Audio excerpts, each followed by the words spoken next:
Sir Topham Hatt works his engines hard, but they are very proud when he calls them really useful.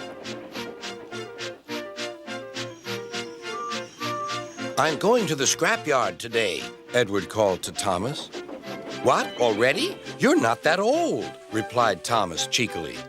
Thomas was only teasing.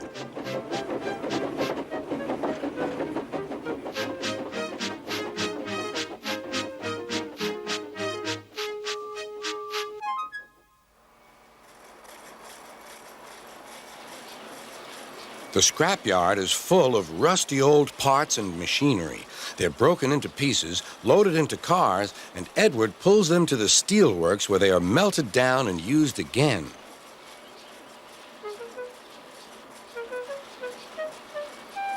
Today, there was a surprise waiting for Edward in the yard. It was a traction engine. "Hello," said Edward. "You're not broken and rusty. What are you doing here?" "I'm Trevor. They're going to break me up next week." "What a shame," said Edward. "My driver says I only need some paint, polish, and oil to be as good as new, but my owner says I'm old-fashioned." Edward snorted. "People say I'm old-fashioned, but I don't care. Sir Topham Hatt says I'm a useful engine. What work did you do?" "My owner would send us from farm to farm. We threshed corn, hauled logs, and did lots of other work. The children loved to see us." Trevor shut his eyes, remembering. "Oh, yes, I like children." Edward set off for the station.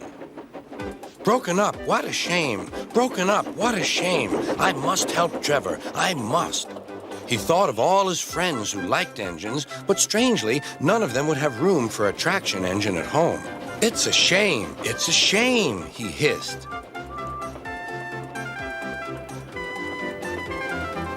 Then, beep, beep. Why didn't I think of him before?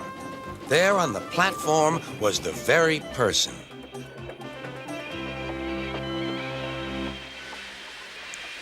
"Hello, Edward. You look upset." "What's the matter, Charlie?" he asked the driver. "There's a traction engine in the scrapyard, Vicar. He'll be broken up next week. Jem Cole says he never drove a better engine." "Do save him, sir. He saws wood and gives children rides." "We'll see," replied the vicar. Jem Cole came on Saturday. "The Reverend is coming to see you, Trevor. Maybe he'll buy you." "Do you think he will?" asked Trevor. "He will when I've lit your fire and cleaned you up." The vicar and his two boys arrived that evening. Trevor hadn't felt so happy for months. He chuffered about the yard. "Show your paces, Trevor," said the vicar.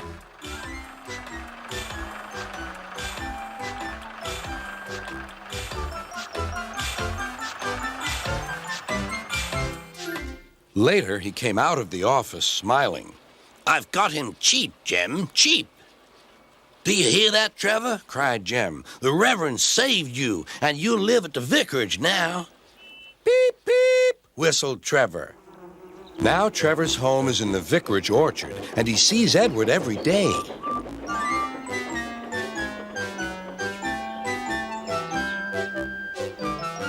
His paint is spotless, and his brass shines like gold.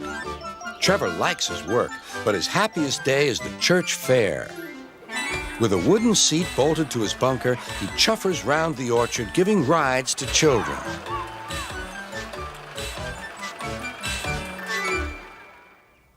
Long afterward, you'll see him shut his eyes, remembering. "I like children," he whispers happily.